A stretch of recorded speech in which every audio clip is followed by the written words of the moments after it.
What is up, everybody? Welcome to this Trainwreck Sports podcast where we are here to pay the bills. Brought to you by Picassos Pizza. Get your pizza anywhere nationwide and in Western New York for your football season. I'm joined, as always, by my co-host Mike Bunt and Carson Hayek.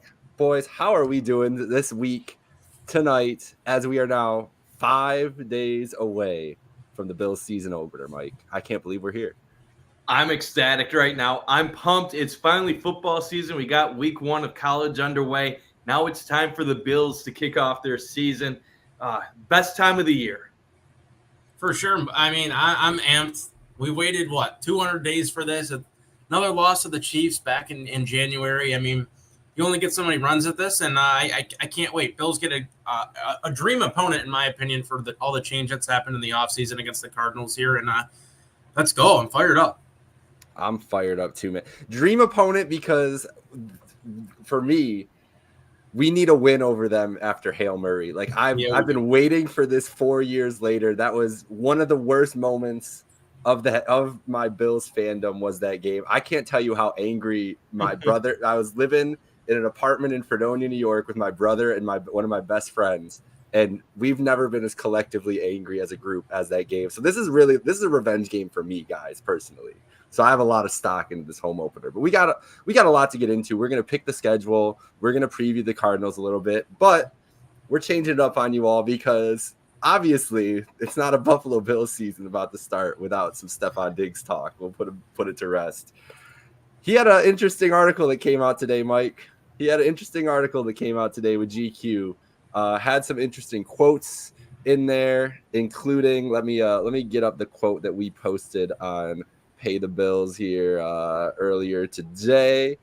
And there's a lot of good stuff in there. Last season, here it is. Last season, Diggs started off in Buffalo hot, more than 100 receiving yards. We knew that. Didn't go over 100 yards, only notched 2 scores the rest of the season. His quote, last year, I was in the worst mental space I've ever been in since I've been in the league. If I'm not in a good space, obviously that's the best for me. So that's when things had to start shaking out. We had some talks with Buffalo. We knew where things were going. I did, at least. Thank you, Mike. The outside world had so much speculation. I knew from the beginning of the year to the end of the year to the offseason exactly what was going on. Not much confusion on my end. What did you think when you were reading this article today, Mike Bunt? Well, if you read the article, you're thinking, wow, everything that, from my opinion, that I thought was happening actually was happening. And for those that were in denial about Diggs and him wanting to be in Buffalo, well, that must have been a wake-up call because what we basically found out from that article was that Diggs did orchestrate everything and that he knew last season that he didn't want to be with the Buffalo Bills anymore. I said it back in April. I think we might have had it on a show, but I said back in April that I was told that Diggs had told the Bills he no longer wanted to be in Buffalo and that last season it was basically well known throughout the team that it probably was going to be likely his final season in Buffalo. And some people were like, oh, you're making stuff up. You're just trying to benefit off of some clicks and stuff like that. Diggs said in that quote right there, at the beginning of the year, I knew what was up going into the end of the year, then going into the offseason, that it wasn't a surprise to him. Diggs knew last year was it for him in Buffalo. In fact, I think the Bills had to talk him into even wanting to play last year. You look back to how he missed the first day of minicamp, and Sean McDermott said he was very concerned. That's not a normal thing for a head coach to say, for a player missing one practice in minicamp. And then you talk about the Cincy debacle, and there's some radio hosts in this area that say, well, why is that the only clip that they show? Well, it's the only clip that they show. I don't care if it's the only clip they show. That was the beginning of the end. Minicamp was an extension of it. Anyone that has any connections to the team and the organization know that there was things going on behind the scenes with Stephon Diggs. He says how he was mentally frustrated. He basically says how he knew something was going to happen, and then he basically says he wasn't surprised by the trade. Yeah. So basically anyone that has the ability to read tea leaves that isn't biased by the Bills knew what was up. The entire nation knew what was up. ESPN knew what was up. Fox knew what was up. every opposing fan base knew what was up. Minnesota fans especially knew what was up. The only people that didn't want to believe what was going on were Bills fans that were blinded by the situation because their love of Stephon Diggs, the player. And it sucks. I loved him. I have a Stephon Diggs jersey, but basically we found out everything that we feared might have been the case in the back of our heads actually was the case. Yeah, I mean, for sure. I there was a point in time where I was one of those fans who's like, okay, well, surely, he's happy here and he says retire. He's going to retire a Bill and everything like that. And no, that's great. But I mean, there was always a little bit of anxiety. And I think, first day of training camp last year when he didn't show up and McDermott said he was very concerned, there's smoke where there's fire. And that was that. And I'll bring up a clip here from Hard Knocks with the Giants in the offseason they had. When Joe Shane would answer questions regarding Saquon Barkley, they'd have a guy who they hired for PR who knew what the questions were coming into it and kind of told him how to respond. I can only imagine the guy that works for the Buffalo Bills that was telling Brandon Beane and Sean McDermott how to answer the questions the next day. I mean, that guy had to have received a huge raise after that because they covered that up honestly pretty well towards the average fan. After a week or so, it kind of died off. All of a sudden, Diggs was back at practice. A few days later, Sean McDermott's like, okay, we got it all figured out. We had a nice talk and everything, Super Bowl right back on. So, I mean, the whole situation is still kind of crazy to me and how it played out. And, I mean, I think the team is probably better off without him now. I mean, the culture for sure is better.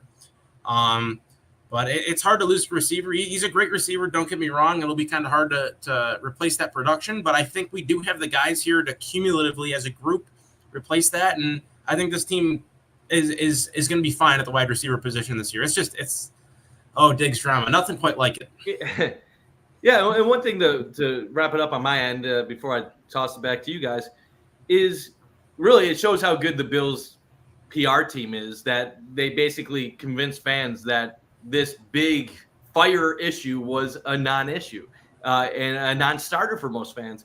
And I'll just wrap it up by kind of saying this. Diggs said he wanted to retire a Buffalo Bill, all while we now know he basically knew it was his final season in Buffalo. What that comes down to is when Diggs was in front of the Bills communication staff, like at a press conference, they could police him. They would tell him what to say, how to squash those fires. Telling the fan base, I want to retire as a Buffalo Bill, that calms their fears. The fans are cool, and then everybody's good. But I had a tweet. The same reason Stephon Diggs says stuff like that is the same reason why many Bills content creators don't publicly call them out or don't say negative things about the team. We have such a great, passionate fan base, but at the same time, a lot of times if you say anything that's negative, you will come under attack by a large amount of people. And basically the Bills wanted to nip that in the bud, and they told Diggs, this is how you do it. But how you know it actually was a problem was every time Diggs wasn't in front of the Bills communication staff, that's when there would be problems. His brother tweeting stuff and Stephon not responding to it, letting it stay there, not just completely ignoring it, letting it fester. Going on podcasts like the Kay Adams one, where she's talking about his future in Buffalo, and he's talking about I don't know. Well, obviously now in hindsight, we know he knew it was over at that point. He just couldn't say anything yet. There's so many examples of him away from the traditional media, basically showing that he knew what was going on. And he basically admits to orchestrating all of this while still wanting to be a likable person that had a great relationship with Josh Allen that didn't cause the entire things to fall apart at times. But that's all I have to say on it. Hopefully never again. The press conference I really want to go back and watch now after seeing this is the one where it does address his brother's tweets. Like, what do you want? I can't remember exactly what the quote was coming out of it because I defended him after I went out after it. I was like, this man's he's trying to squash this, leave, blah, blah, blah, whatever. And it's just, it was an act of self-control from him, but you could tell it now looking back, you could tell it was starting to sprinkle out the frustration with the media and everything else. And he was like, listen, I know what I want to do, but I can't tell y'all right now in front of you to everybody. Well, like, what do you think that means now? That means that exactly, yeah. I want out, but I can't say I want out because then I'm the bad guy. Because the one thing I will say, Diggs knows how he's perceived, and Diggs is people can take this however they want to take it. He's a me first person. Now, sure. that's what motivates him. Like, Diggs is a person where he wants to win a Super Bowl, but he doesn't want to win it for his team or the city of Buffalo. He wanted to win a Super Bowl for how it impacts his legacy. He wants to go into the Hall of Fame because of how it impacts his legacy. Yep. He wants 100+ catches because of how it impacts how he is perceived. And if that motivates you and you play at a super high level as a result, I have no issue with it. But to tell ourselves like he wanted to win because he wanted the Bills fans to be happy, that's kind of obviously not the case in hindsight. And it is what it is. We had 4 great years with him. He was a great contributor. He has a chance at being a Hall of Famer one day. But it's kind of a shame that several people have been defending this man when realistically he's wanted out for a little while. And you kind of just wish that he did just say what he did, because now all these people that defended him, they feel foolish in hindsight because he's basically admitting all the quiet stuff out loud that we all feared. Yeah, man. And the one thing about, I tweeted this earlier too, the one thing about Diggs is self-PR that he did in this article and everything, just telling his truth, is him talking about, I just didn't forget to play football, all this other stuff. That was the quote that was crazy to me. The Bills' record was better the second half of that year when he was neutralized in the offense. Whether that played a role. It did. Like there has to be correlation. They feed him the ball the first half of the year and they're 6-6. Then they suddenly don't feed him at all, and they win 6 out of their last 7 games. That definitely played a role in them deciding to head cap. And how do you this is me psychoanalyzing a football team. I don't know any of these people anything, but how do you think it feels to a group of guys if they all know this stuff is going on behind the scenes and he is getting force-fed the ball and they know he's going to leave the second he can do it? I can't imagine that's good for team morale. That's good for Gabe Davis's morale, for Khalil Shakir, for Dawson Knox, for these other guys hoping for targets, looking for ways. And these are all, by all means, consummate professionals, and they didn't say a word. They didn't come out and bash him at all. Never have. The one point, I think Tim Graham had it in his article last week, is that there are also no players that came out and said, great 4 years with you, Diggs, afterwards. So, I mean, that silence is kind of deafening in that regards. But it's amazing to me that the team was as put together as it was, because if he was getting forced the ball and whatever reason they were decided to do that, if it was to try to make him happy, if that was what the Dorsey idea was, like, hey, we got to keep this guy happy for the year, it's our best success, the rest of the offense suffered because of it. Like all those guys statistically and probably emotionally, because there's no way that it was good morale in that locker room the whole time. I think his teammates respected him. I don't know necessarily that it was horrible morale. I don't know. I don't have anything to say that from what I've been told, but there's definitely probably issues with certain individuals, and at the end of the day, it wasn't working. Now, like the Bills, I think they force-fed him to keep him happy, and that was probably what they needed. They probably felt we need a happy Diggs in order to reach our ultimate goal, and at the end of the day, it didn't work out. So you can go hindsight. We can look back to when there was clues of where things were going wrong, but all that matters now is he's a Houston Texan and he's their issue now going forward. And I don't know, maybe it'll work out great, maybe it won't, but I think it's a good thing that the Bills have moved on and basically decided, like, we need a fresh start here, because once you get to be 30 years old, your play is declining on the field. It's not worth the $20-30 million anymore going forward. Especially when he's, bringing the rest of the guys down and the whole team is relatively around, one guy, and how they call the offense, especially like last year. It was a Diggs show for the first 8 weeks. Then they got to run the football, and look how that turned out. I mean, they were one of the best rushing offenses in the league. They were spreading the ball all over the place. Shakir was, he was making things happen. Kincaid was turning up. I mean, you also got to point out the thing with Josh Norman. I think he pointed it out after one of the games last year where it was like they asked him in the post game, it's like, why is Diggs not on the field? Why is he only playing like 50% of the snaps? And I think he responded with something along the lines of, well, it's not the coaches taking him out, almost like he was taking himself out of the game. So it was just, that relationship. It really boiled over after so long, and it's unfortunate how it turned out. But I mean, you guys, you're right. He is a me first player, whether hell or high water. Like, that is how he rolls, and he's a fantastic player. It's gotten him so far, but that is Houston's problem now. And I mean, best of luck with that. They already converted that contract to a 1-year deal. So, I mean, we'll see how that works out this year. Isaiah McKenzie probably said it best. I think it was with Tyler Dunn once. He said something like 85% of Stephon Diggs is fine. It's the other 15% that is unknown what you're going to face. Now, he didn't allude to him being a bad person or anything, but he said 15% of Stephon Diggs is a little crazy, a little out there.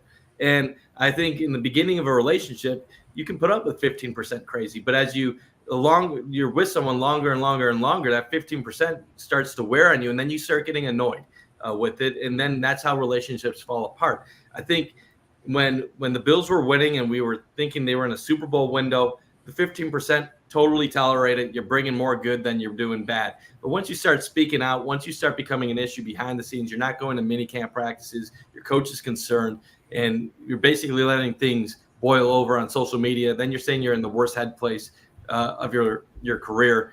That 15% started to become 20%, 25%, and it just became a little bit too much. And you know what? I know we've already spent too much time on it. I'm glad that we're going to start talking about the Bills' schedule and their record in Arizona, because I didn't anticipate talking to any Stephon Diggs today. It's a fun, juicy thing to talk about, but thank God this is probably going to be the last time we ever discuss him. Well, we do have a game against the Houston Texans in a couple weeks, so about yeah. And that's Houston Texans captain Stephon Diggs. Last time discussing him. Let's hope. I'm sure nothing will come out that week. No one has a story ready to drop Houston Texans Bills week about the Diggs and Bills relationship. I want a GQ Josh Allen article dropping that week where he's like, yes, I hate that guy. That'll never happen. But you know what? Josh did basically give a little bit of an opinion when he was asked, do you miss Stephon Diggs? And he's like, I don't know if I would. He's never really said anything glowing about it. Like, when Josh doesn't say anything like glowing of you or doesn't like stand up for you when like given the opportunity, that's him basically saying how he feels. You gotta just listen to him carefully. Yeah.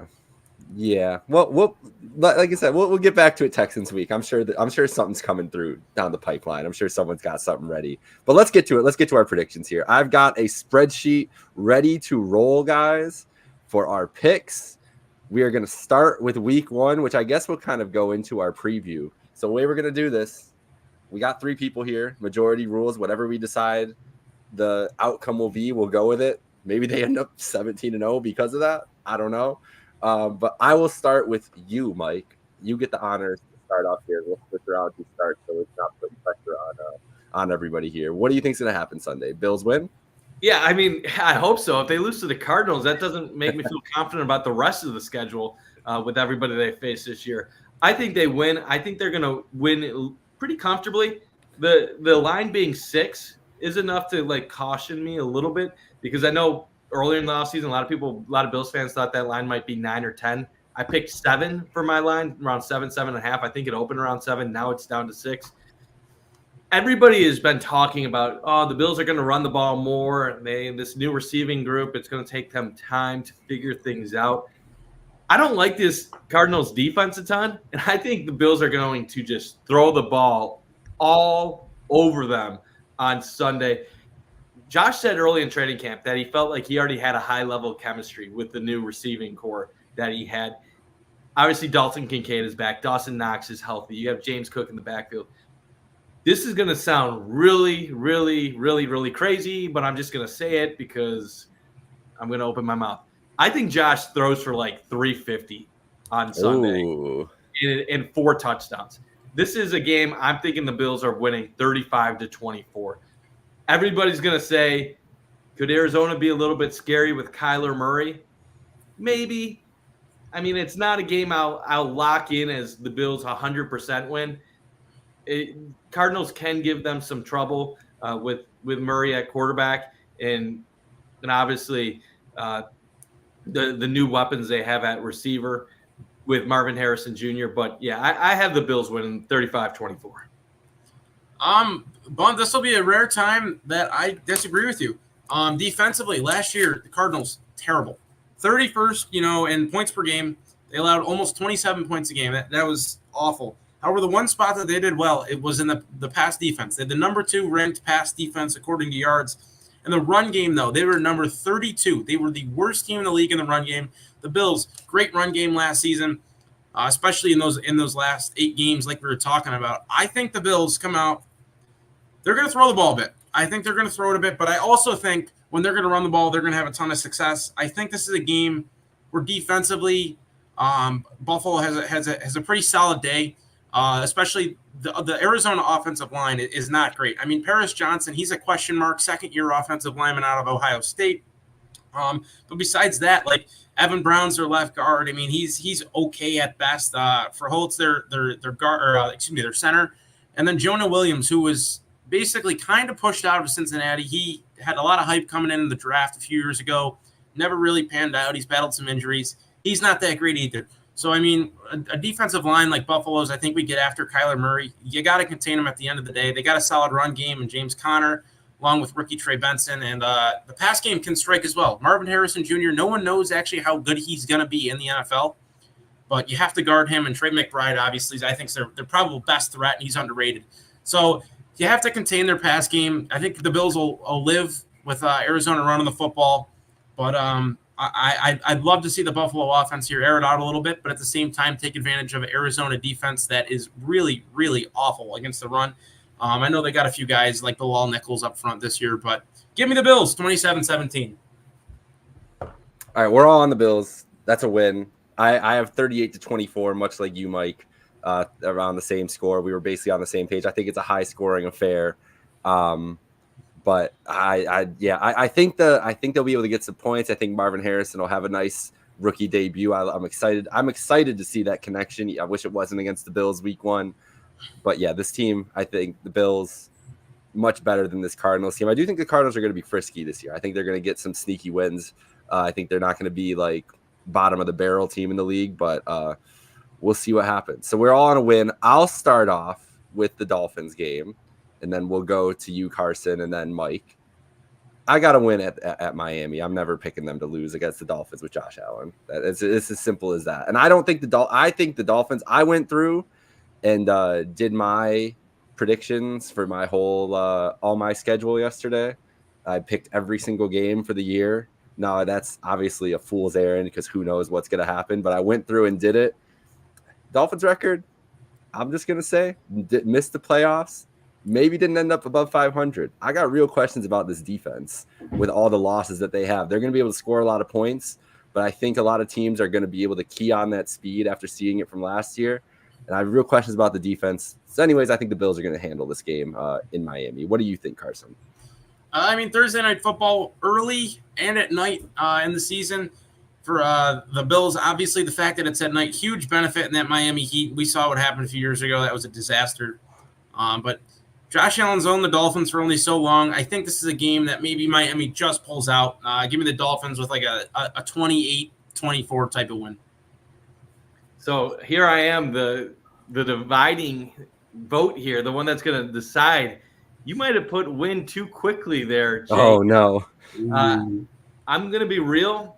I had this as a win for the Bills earlier this offseason, but as the season gets closer, I've felt a little bit more pessimistic than I did earlier in the offseason. At one point, I was 12-5. I think I'm going a little bit down, and we need to have some losses in here to make it be a realistic result for us. So this game is one the Bills could definitely get a victory, but we're talking about possibly a safety combo of DeMar Hamlin and Taylor Rapp with Dorian Williams at linebacker going up against Tyreek Hill, Jalen Waddle, Devin Achane at running back. Are the Bills going to be ready on a short week to shut down the Miami offense? I don't know. I hate to go against the trend. I know the Bills have owned Miami with Josh Allen. I'm going to go loss. Wow, I did put it too early. That was a jinx on my part, apparently. All right, 1-1. I hear what you guys are saying. I'm just not as high on this Dolphins team. I'm just not. I think Josh Allen. I think if we're getting into a shootout, I trust Allen over Tua. I think that defense, they're going to struggle. I think they're going to struggle to stop people. But we'll take the loss. 1-1.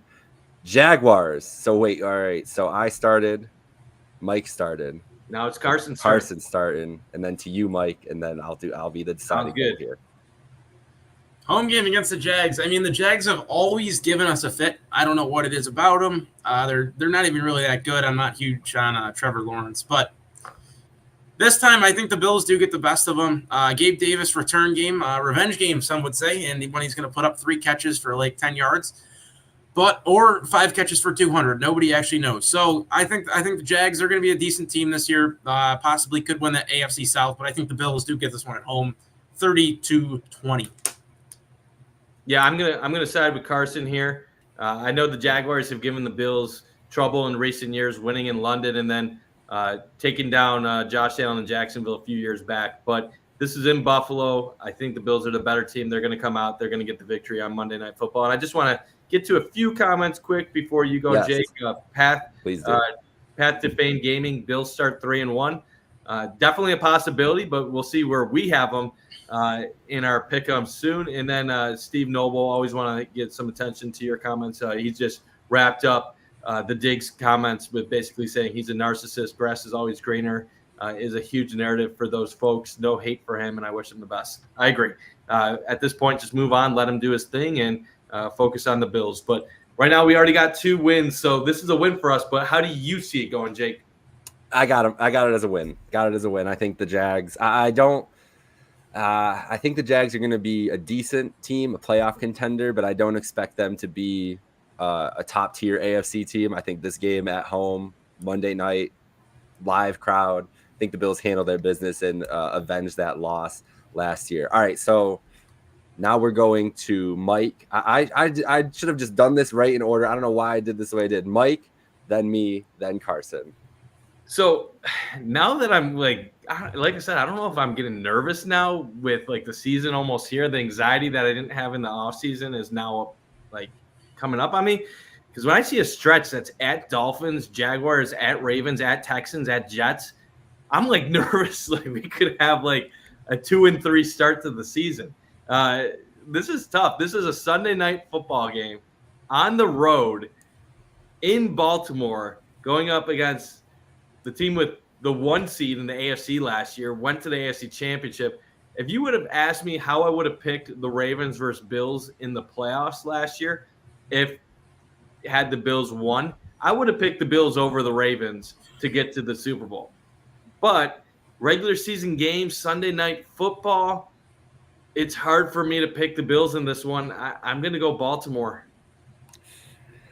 Oh, well, sorry, Carson, I'm not giving you a deciding vote because I'm also picking the Ravens to take this game. This was in my projection last night. This was the first loss of the season. It's a tough bet, Sunday night football, and Lamar and the Ravens have to beat the Bills one of these times. So this feels like the time that it's going to get it done.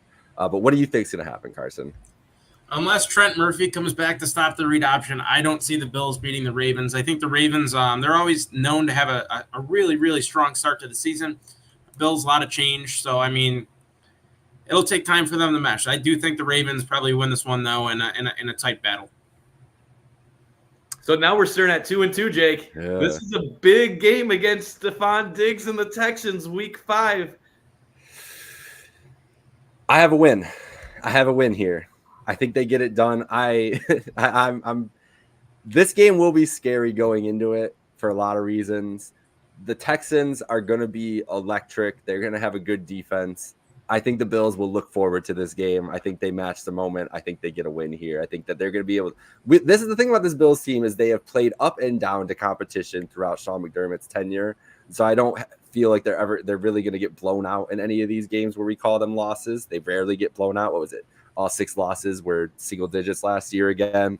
Point differential is always good, but I think they handle business this time. Yeah, I'm going to have to agree with you. I think the Texans really, really solid football team going on the road too, down to Houston. It makes it even more of a challenging task. But this is a game where I think the Bills come out fired up. I mean, they know what they're playing against. They know the storyline. They know the atmosphere. So I think that there's a lot going on for the Bills in that game. A lot of momentum coming into it as far as the motivation factor is concerned. So give me the Bills there, probably by 10 points, I'd say. Would be realistic. Wow. 10 points. That's a confident Carson pick right there. On the road against the defending AFC South champs. It's my lock of the season. Wow. I like it. You know what? One thing I will say, that's going to be one of those Josh Allen motivated to shut everybody up. And if the Bills are 2-2 like we have coming off a loss to the Ravens, you know that he's going to be like, God, I got to beat the crap out of this team, especially Stephon. I'm going to go win also. I feel like the Bills step up in these type of ball games. And also the Texans really need to still prove themselves to me. Respect to what they did last year. Loaded roster, great talent. I like C.J. Stroud. I like their receiving core. They have talent on both sides of the ball. But you win a division one time, I'm not going to anoint you the next great thing. I still need to see the Texans do it and do it against some of the better teams in the NFL. I agree. I think there's a lot of hype around the Texans. I feel like it's died down a little bit as we've come into the year. When I did my predictions last night, I just think the AFC South's going to be pretty competitive too. Like I like this. I like the Jags. I don't love them. I like the Colts. I still like the Colts were more competitive than people thought last year. And if Richardson's healthy, I'm interested to see how he is. It's going to be a fun division. I don't think the Texans are going to run away with it. At the Jets, Carson, we're starting with you, right? Carson, Mike, then me. Yes, we did. Oh, is it Carson? Sorry, my bad. Yeah. So then you start next. You're good. Yep. Jake, we talked about the Jets a lot last week. You know I'm high on them. The Jets, another team, always give the Bills fits. I think the Jets going to MetLife. I think they're going to take this one here, and they're going to be a tough team. I think they're going to personally win the East. So I mean, this is a game you'd like to have the Bills have if they're going to continue their reign in the East. But I think the Jets will pull this one out here in a nail-biter. Oh, geez. Wow. Carson, this is, I said that most Bills content creators, they don't post negative stuff because they don't want the wrath of Bills Mafia. Right now, if I pick a loss here, we're going to get the wrath of Bills Mafia. You know what? The Jets right now are the betting favorite to win the AFC East. But I don't know if I don't think I'm all in on the Jets right now. I had something earlier. I tweeted about them, about why everybody is falling in love with them. They play in a major market. They have a star quarterback. They have a great roster, loaded primetime slate, haven't been good in forever, and they were robbed last year because of Aaron Rodgers' injury. To me, that seems like there's a lot of reasons to basically pump them up and try to make them seem like this great team. They sucked last year. Like, the Bengals were still competitive when they lost Burrow. The Jets were nothing without Aaron Rodgers, and I still think the Bills are the better team. So I'm going to go Bills. I don't care if it's Monday Night Football on the road in the Big Apple. We're going to show the Jets who is the real team to beat in the AFC East. Now you're putting the pressure on me, Mike. Ooh. Now I'm here with the deciding vote. This is why I did this last night, because I need to stick to my guns. I had one division loss this year. Oh my God. And this was the one. Jake, we're at 3-3. If we're 3-3 at 6 games, we're gonna have. Hey, listen, you guys had. We haven't even gotten to Kansas City or San Francisco or all these other games. I had the Dolphins. You guys had the Jets. Carson's gonna pick the Pats to win a game. That's the way it's gonna break down here. Mike, you're going like 8-9. Hey. Listen, maybe it could be you. I think you said earlier 8-9 to 12-5 , if I'm not mistaken. So I get the first. I get the first. You're pick starting off here. Giants. Cool, great. This is a tough one. Put you down for a W. I don't even need to talk about this game. If the Bills lose this game, they're not making the playoffs. I'm also gonna pick a W here. Carson, what do you think? Titans, sorry, right. Bills. Bills win this one. Yeah, 3-0. Oh, you scared My me fault. for a That's second. Hey, Will Levis did go into Miami. Got a win last year. You never know. I think the Bills handle that. So we're at 4-3. I'm starting here in Seattle. That's a win. I'm not high on the Seahawks team. I think they're a middling team this year. The defense will be better. Mike McDonald's going to have a great scheme for them. But I still think the Bills will handle business, get this done. Carson, what say you? Bills get the job done here. Not a whole lot to talk about. I mean, Mike McDaniel, not Mike McDaniel. What's his name? McDonald? McDonald, yeah. Yes. McDonald, that's too. That's all the same guy. Anyway, same person. Yeah. So I Seahawks not a great roster. Bills, although the narratives we lost a lot of guys, we're still better than they are. That should be a win 3 times out of 4, I think. So. Yeah, I'm gonna agree with you guys. I mean, going on the West Coast is gonna always be a little bit difficult, but the Bills are the better team. This is the stretch of games where they need to get on a little bit of a roll before the Chiefs and the 49ers. Give me a W. All right. We are on to Carson picking first with the home Dolphins matchup. 5-3 so far on the year. Bills fan, would you hit that button 5-3 right now, as Maniac would say, you guys? I don't think I would. I don't think that would be good for Bills fan psyche if it was 5-3 with a loss to the Jets and the Ravens and the Dolphins. It's not the worst. It's not 6-6. That's true. Well, it could be. We know we got a couple tough games coming up here. With that said, though, I mean, Bills lose, let's say hypothetically in our prediction here, to the Dolphins week 2. I mean, surely the owner of the Dolphins, Josh Allen, doesn't get swept by them in a season, right? Surely it doesn't happen. It doesn't. Bills win this one, especially at home. Tua's, they've had a hard time playing in the cold anytime it's under 50 degrees. Week 10, more than likely, it'll be a chilly game. So I think the Bills do take this one. I'll second him on that with the Bills victory. When it comes to like Jets and Dolphins, sometimes I feel like I have to pick a split for them, especially since they're all so closely rated in several different metrics and stuff like that. So I already picked them to lose on the road. I'm going to pick them to win at home. All right, we got to win there. I'm in agreement. I think they sweep the Dolphins this year. 6-3 going into a Colts game. Mike, you start us off. What do you think at Indy? So this is where it gets a little bit tricky because I know what number I have in mind for my final record, and I see a couple games going forward. And if I pick them to lose this, that means they're going to go into the Chiefs and the 49ers in a tough spot. I think the Colts have the ability to give the Bills problems, but I don't know if they are good enough at quarterback, strong enough at quarterback yet with Anthony Richardson to win that type of game. I just don't know if he's going to be consistent enough. He definitely has the talent to give this defense fits with his athleticism, his arm, his improvisational skills.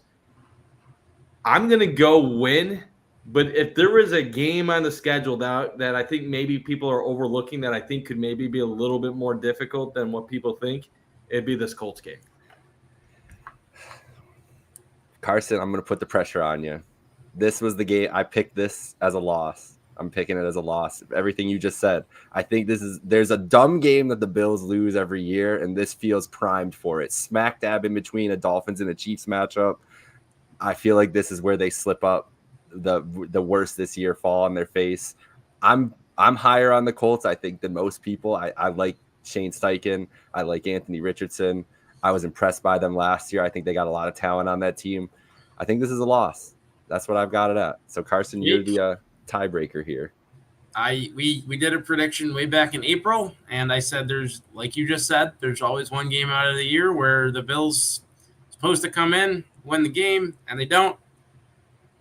Well, who's to say the Colts aren't going to be a team that's very, very solid this year, especially if Anthony Richardson can stay healthy and take that next step like he, a lot of Colts fans wanted and assumed before he got hurt early in the season last year. I think this is a game the Bills lose. I think the Colts take this one.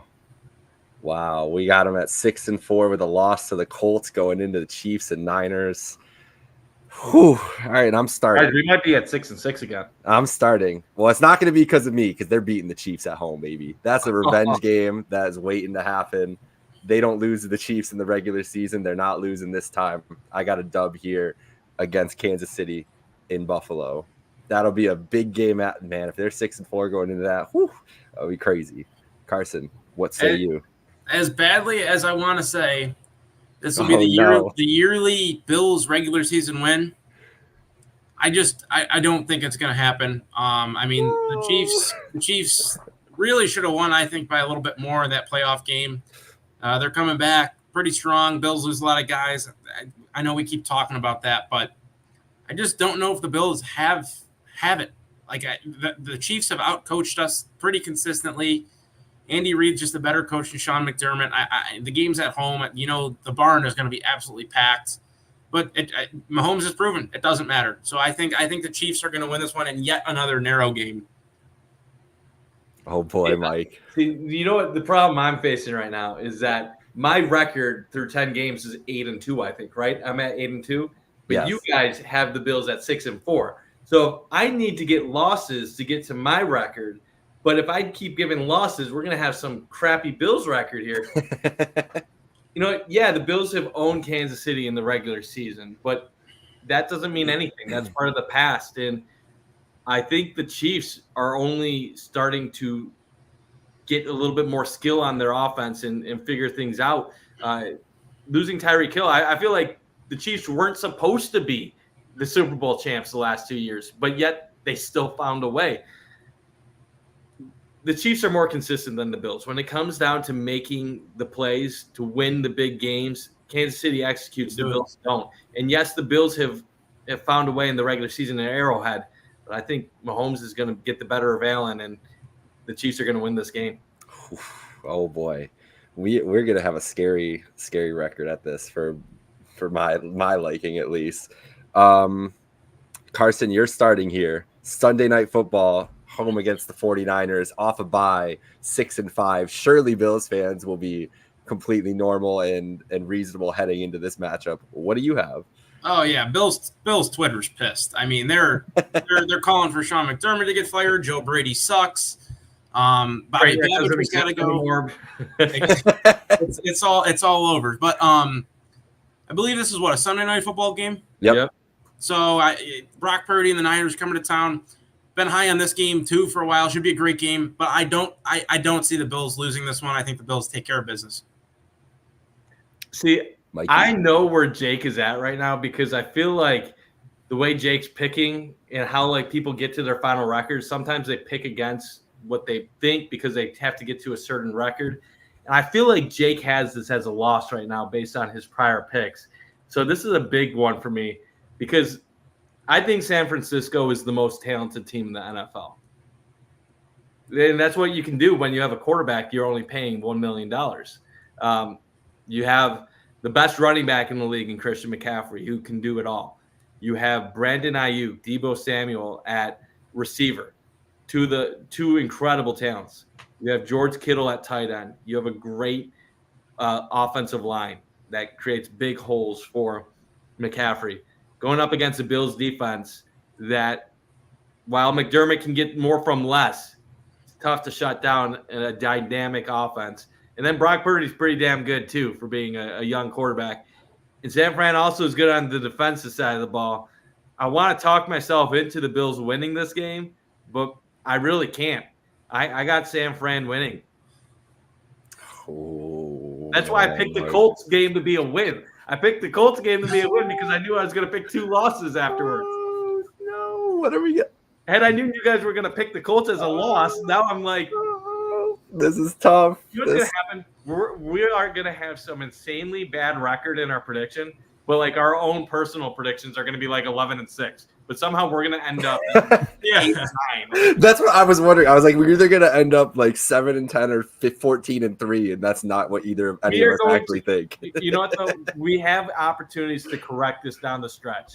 But your pick is big here. It is big. This is, man, I've got them beating the 49ers. Sunday Night Football. Okay. See, no reason for people to give up on us yet. We're still alive, 7-5. that'll be the win. That after that Colts loss, everyone's going to be doubting and being like, oh man, this team, they're done for. They're never making it. And then I've got them beating the Chiefs and the Niners back to back. Vibes are high. Vibes are good. Mike, what do you have for the game in Los Angeles at SoFi Stadium against the Los Angeles Rams? I'm feeling good about this. The Rams, yeah, Stafford's good. Are they capable of beating the Bills? Yeah, but I think the Bills are a better team overall. I have this as a win. I don't really have a ton of respect for the NFC West right now as it currently sits. I could be proven wrong, but I think the Bills are going to have their way with several of the teams in that division. If you tell me the Bills are 7-5 and they have the Rams, Lions, Patriots, Jets, Patriots, I'm thinking the Bills are at least beating the Patriots twice in the Rams, and then that gets you to 10 wins. You should be in the playoffs. I'm most likely you beat either the Jets or the Lions. You get to 11, you probably win the division. So some fans are going to be like 7-5. That sounds pretty bad. Well, when you have the schedule early in the season that the Bills have, they're going to lose some games. I'm going to give them a window against the Rams to get to 8-5. In my own personal prediction, 9-4. So anybody watching this, I am more positive about the Bills than my co-host tonight.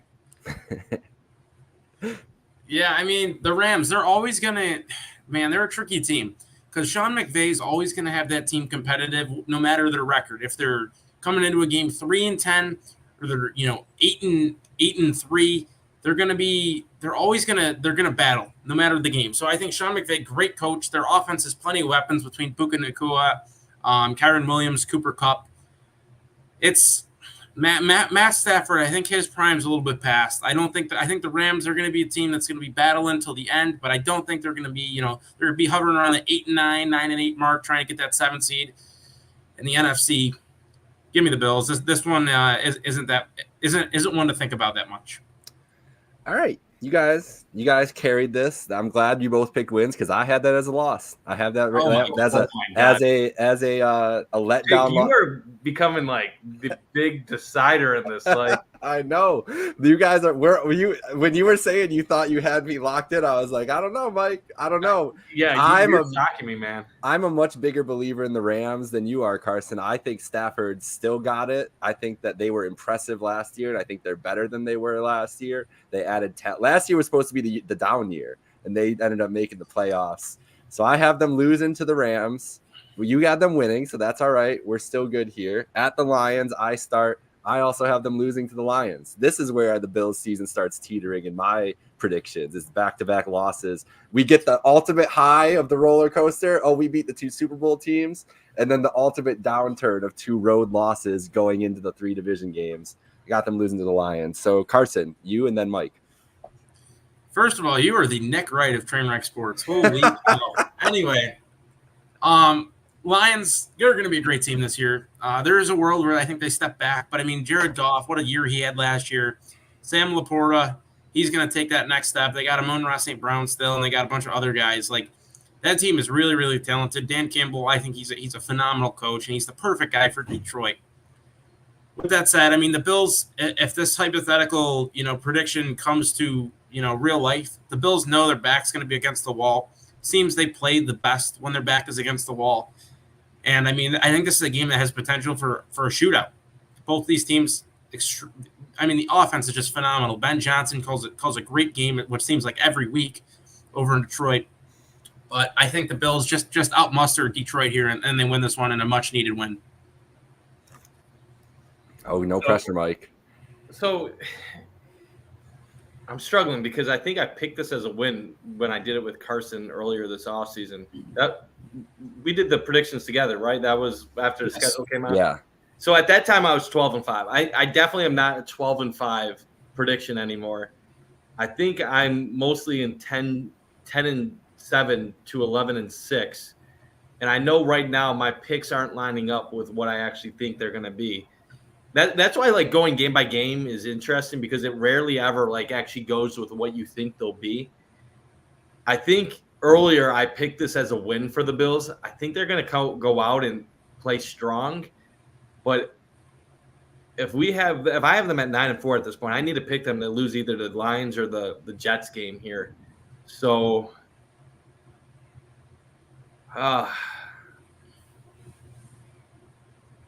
I'm gonna go loss. Here, Carson is furious with us. He might quit this podcast with us after tonight. He's like, "What are you guys doing?" He called me Nick Wright. This is crazy. Carson, you start with the Patriots. Don't get wild on us now, bro. I'm not the Bills. Big Mike, game. If they're 8-6 going into this game, it's a big game. Like in all seriousness, it is.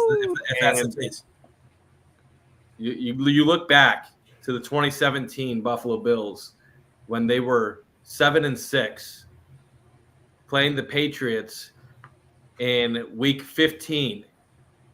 Rob Gronkowski spearing. Was it Week 15? Yeah.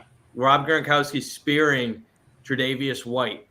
Or maybe I'm getting the games mixed up. But it was late in the season. Could the Patriots pull an upset here? Could the Patriots ruin the Bills' season?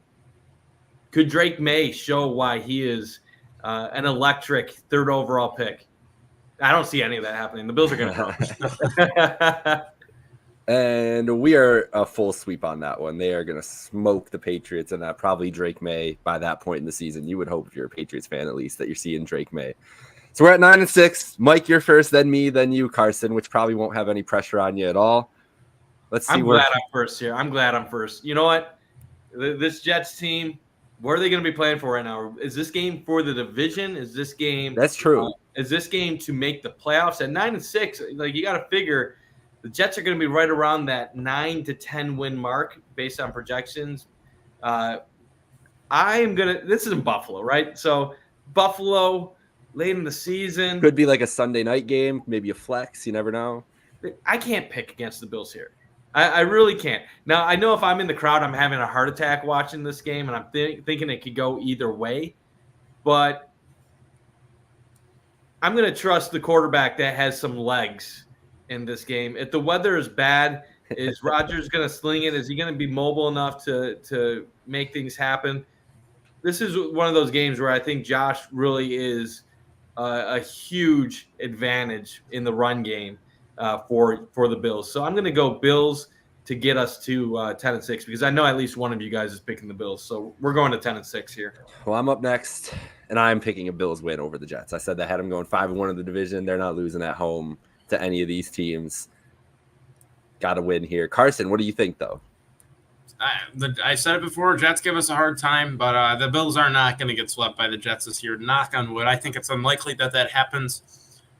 The Jets need so many things to go right for their season to really reach that potential. Although that defense, we know they're going to be solid. I can't see the Jets sweeping the Bills this year, especially at home. I think the Bills take this one. All right, well, we all sweep there, 10-6. We're feeling pretty good going into week 18 at the Patriots, probably for a playoff spot, maybe for the division with a win in New England. I start, then Carson, Mike, you get to finish it up. They're sweeping the Patriots. They're winning. No repeat of last year in New England. That's a win. That's an 11-6 season for Pay the Bills, in my opinion. What do you say, Carson? Week 18 Patriots. You'd have to say they're definitely out of the pick a loss last year. Make this fun. Pick a loss. So, they're going to have some guys in there. You could imagine more likely than not. They're going to throw some guys in there who typically wouldn't play, see what they got for next season and a rebuilding culture that they got with Gerard Mayo. Bills don't lose this game. This should be one that they win by 2 scores if everything goes well. Yeah, I'm gonna go with a win to get us to 11-6 overall. That's my actual prediction this year, 11-6. Yeah. The over/under at 10.5. All of Vegas says go under, go under, go under. ESPN's FPI says the Bills are still the best odds, the favorites to win the AFC East based on their metrics. But yet they did a simulation where the Bills went 7-10. Yeah. So, oh man, don't get me started on this stupid. They did 20,000 sims and they picked the one where the Bills go 7-10. Not the hundreds where like they go 11-6 or like 10-7. They picked the one where it goes 7-10 and Bills fans freak out. But what I will say is this. I think there's a 70% chance the Bills win either 10 or 11 games this year. Probably a higher chance that they win 10 than 11. but I just have confidence in this team, so that's why I'm going with 11. But realistically, 9 to 12 is probably the broad range, and 10 to 11 is probably the small range where they should be. I agree. I mean, I don't think they could reach 12. I don't think it's going to happen. I think 9 is more likely than 12, but you got to remember Sean McDermott. He's a guy they don't lose by a lot ever with him. He's always going to keep you in a game. He's never going to, shouldn't say never, but he's not a guy known to win you games. But at the same time, they got Josh Allen this year. They're always going to be competitive as long as he stays healthy. So I think 9 to 12 is a good range. I think that 10 to 11 mark is the meat and potatoes. I think that's definitely where they're going to end up. Yeah, I'm in complete agreement with you guys. I have my standings that I did from last night here for you guys to see. I had them at 12-5. You can't see the bottom rankings there out here. I'll take the ticker off for a second. 12-5, had those Jets at 11-6. My losses, I don't know if you guys did a prediction or have the losses ready. I just went through, and this probably won't end up that way. All my losses were on the road. I don't know if that's going to happen. I don't know if they're going perfect at home, but I had the Ravens, at the Jets, at the Colts, at Lions, at Rams as the losses. But I think 12 is the max. I do think that I don't see this team as a 13-14 team win team. I think best case 12 is how you get there, and it also has to be where the Jets are not a 13-14 win team to get the division, because I think the Jets are going to be pretty good and pretty solid. Ultimately, yeah. Go ahead. Ultimately, how I get to 11 is the narrative surrounding the Bills nationally is that they're going to take a step back this year because of all the losses and kind of the reset movement in a lot of the young players and the new receiving core. But when you have a quarterback like Josh Allen, this is such a QB-friendly league where quarterbacks carry your team. Like if Peyton Manning or Tom Brady lost to Stephon Diggs, you would just say, well, they'll just make the next guy step up. Same with like Big Ben. Like how many different receivers revolved around Pittsburgh? Whenever he lost somebody else would step up and would be a star the next year. I feel like that's what we're about to see in Buffalo. While the nation thinks, oh my God, it's going to be a struggle for Josh. Who's going to step up? And like they don't realize like Dalton Kincaid's going to have like 85 catches for 950 plus yards, and that Khalil Shakir could have 60 to 70 catches for like 800 to 900 yards. There's one guy with ESPN, Seth Walder, I think his name is, who runs their analytics. He said, don't be surprised to see Khalil Shakir get 1,000 yards this year. Like that's a name that the average NFL fan has no idea who he is. They'll look at his numbers last year and be like, this guy's a bum. I think he's going to be great for the Bills. So the reason I think 11-6 is still realistic is because I do believe this is still a top 5 offense. In how bad realistically can this defense be? Can they fall to 20th? I don't think they'll fall that far. If they fall to like 10 to 12 and they have a top 5 offense to pair it with, that's still a 10-11 win team. The only thing that gives me a little bit of pause is the schedule is difficult, and Miami and New York are going to be tougher than what the Bills have had in the recent past outside of Miami last year. But I still think the Bills have that potential in them. Last year they went 11-6. It wasn't like they were a horrible team. They just found ways to lose games. That team could have won 14 games last year if they didn't have their 2-minute defense at the end of games fall apart, if they didn't take stupid penalties, if they didn't turn over the ball. Like I can instantly think of the Denver game, the New England game, the Jets game. It could literally be like Mac Jones's crowning achievement is that drive. Yeah. And while they could have gone 14-3, they could have easily gone 8-9 last year if they didn't have some things go their way too. But I think the point of this offseason is let's try to fix that crap and never have it happen again. Like let's try to be a more a team under control, a team with a little bit better structure. And if they can play within a little bit better structure, I believe they can get to 10-11 wins. And some people are going to say, this is the last point. I know this is rambling. Some people are going to say, well, you want Josh Allen to throw the ball 60% of the time more. Well, with the way the defenses are going to be defending Allen and the Bills offense this year, I still say throw it 55-45, maybe the 55-45 ratio. But you gotta get some more screens, and you need to get more horizontal. It can't be all vertical. You're gonna have to put the ball in your playmakers' hands on short passes and just let them do some things. Because if you just try to go vertical over the top, that is the one way the Bills are going to struggle, because they're going to turn the ball over. And we've seen the Bills are good enough to where if they just play clean football, they're going to win more games than not. Yep, for sure. I mean, the Bills, they're going to have to run a lot of, horizontal runs. And by that, I mean, it's like bubble screens, your RPOs, your quick slants, your glance routes, all that. I think they're going to have to be a little more diverse this year in their RPOs, along with, some of the stuff with play action offensively, just because they need the deception. They don't have that guy who can win one-on-one consistently like Stephon Diggs did.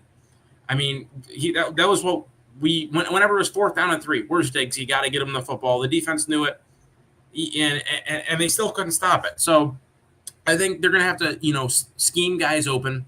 I think Joe Brady, he's going to have to adapt to that a little bit. I'm not that concerned about it. I think he did a great job with that back at LSU, and even with Carolina a little bit back in the day. Like that team didn't have a whole lot of talent. He battled through it for a year and a half before obviously they went their separate ways. But if they can scheme guys open offensively and have a running offense, if they can run the ball effectively this year, I'm not worried about that offense. When they become one-dimensional and they're going to have to, rely on throwing the ball 65% of the time, almost like what happened with Ken Dorsey before he was let go, they're going to be in trouble this year. So they have to be able to run the football, and then everything else should open itself up. Yeah, I agree with you guys completely there. I think that's what's going to happen. I have a lot of faith in Joe Brady overall. I think that Carolina situation, I mean, he got scapegoated out of there by rule. It's not like, they're working with Sam Darnold. It's not like they were working with a lot of talent, like you said, offensively. ESPN today, I was reading another article from ESPN, had the Bills running back room ranked as the 23rd running back unit in the NFL. 23rd. They had the Titans ahead of them. I didn't look at all the teams. There were a couple teams I was like, I don't know about that. This team's going to be able to run the damn ball. I think that's going to be a difference that we haven't seen as effectively. I think James Cook, there's no reason to think that maybe he's not top 5 in rushing this year again, but there's no reason to think he's not top 10. I think overall, I think they're going to have a lot of a very high rushing stat ranking by the end of the year. And everything that you said, Carson, about the offense that they need to run was what Brady wanted to do last year. He's throwing a lot of screens quick to the outside and everything. And they have a lot of personnel that can do well. Like Samuel is going to feed off of that. Shakir and Kincaid, just guys that can get open in space for 6-7 yards. Like if you can get those throws, those easy layups down the field, those are guys who are going to catch them and be open. So I'm very bullish on Brady and the offense in general this year. I'm not as worried about the turnover, and I don't think that I don't think Allen can turn the ball over like he did last year. He can't to be successful. I just don't see it happening again either. I think last year is like the max that it's going to happen more than the norm. You know what I mean? I'm going to say something that will probably surprise you. I'm sorry to cut you off, but no, you're good. You're talking about Brady. I believe when Brady took over, his primary focus was, let's just cut down on the turnovers. And if we cut down the turnovers, we're going to win games. Yeah, that's a great point. So many people keep pointing back to, the Bills EPA went down after Joe Brady took over. Or, look at the Bills struggled offensively. Yes, they definitely didn't intentionally get worse from a scoring production and stuff like that. But McDermott was talking about we need to be good in every phase of the game, offense, defense, special teams. And I think what he meant by that was, if we just protect the damn ball, we're good enough in other areas where we're not going to lose. And I think Joe Brady last year, you got a conservative, safe approach, and it showed the rest of the team. Just playing a safe brand of football wins games. This year, we're going to get the full Brady, and I think early on, they're going to try to test Allen out and see what he can do. And depending on how he takes it, I think that'll determine how long they stick with it. Kind of like how in 2019, the first game against the Jets, there was games where they were letting Josh Allen throw the first 13 passes of the game, and it was up and down. And then they basically decided, okay, he's not ready for this. We got to reel him in. I think early on this season, we're going to have Brady throw all different types of things that we haven't seen in recent years, and then depending on how the Bills do, that'll determine if we see much more of that stuff going forward. Yeah.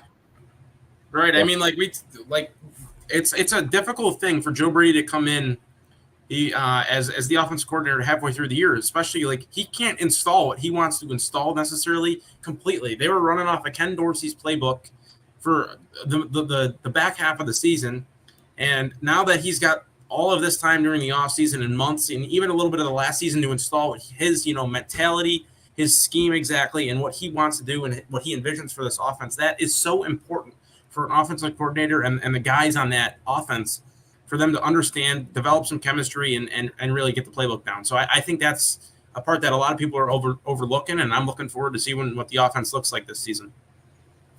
Yeah, can't wait. All right, well, we've ran long here with our thing, so let's talk the Cardinals quick, because we do have a pregame show Sunday where we can go a little bit more in depth. I'll be back here Sunday morning. Monday morning narrative, what do you think is the story of this game, and what's your score prediction? Mike, you start. Carson, you go. I'll finish. I mean, I already told you guys a little bit what I think is going to happen, so you can pretty much guess what my narrative is. My narrative is, damn, that's the Josh Allen I remember dominating on the football field, and it's going to be – the second narrative will be, damn, those receivers can ball. How about Khalil Shakir? How about Curtis Samuel? How about Dalton Kincaid? 300-plus yards? Damn, they've been hiding all of that the last half year. But that's what my narrative is, because I think the Bills are going to come out. They're going to throw all that crap that we were just talking about, Joe Brady. They're going to throw it all out there, and teams are going to be like, whoa, we have not seen this before. And I expect the Bills to have a lot of success offensively. Defensively, they're going to have some struggles against Kyler Murray, but I think the Bills are going to get a comfortable win, and we're going to then immediately hop into Miami week. Yeah, I mean, I think, ESPN headline's going to be like something like Murray and Cardinals keep it close till halftime. Bills pull away in the second half. I think it'll be a close game. Both teams going to battle it out till half. But I mean, the Bills are just better, and I think they're going to run away with it in the second half. And it'll be interesting to see how the Bills defense goes. I mean, they got a lot of guys that got to step up, and especially that safety core. So I guess we'll see how it goes. Yeah, I think it's same old Josh Allen. And I think it's a dominant defensive line performance. I think they get the big plays, the Cardinals, where they are able to break free and get those scoring drives. But I truly think that this defensive line I think that's the biggest thing people are sleeping on about this defense, which I haven't talked about a lot, is this defensive line could be the best that we've seen with Sean McDermott. If Vaughn's even close to what he was, if Rousseau takes another step, if Oliver takes another step. So I think Bills D-line dominates. Same old Josh Allen, and I'm changing my thing. I think 38-17 is my score prediction. Nice. I don't rate, and especially West Coast team coming to East Coast week 1, tough sell. I think this will be a good week, but then you said right into Dolphins week, and then we'll really start to have some fun. All right, boys, we paid the bills. We'll be back next Tuesday to talk about an actual NFL football game and break it down. Hopefully good things, hopefully good vibes to start the season, because last year my first show after the week 1. Wasn't the best. It was a dark time. It set the stage for what was a crazy season. But shout out our sponsor, Picassos Pizza. Shout out to Mike and Carson for joining. And as always, myself, Jake, here. We'll see you all next week, next Tuesday. And we'll see you Sunday, Highmark Stadium. Can't wait. Go Bills.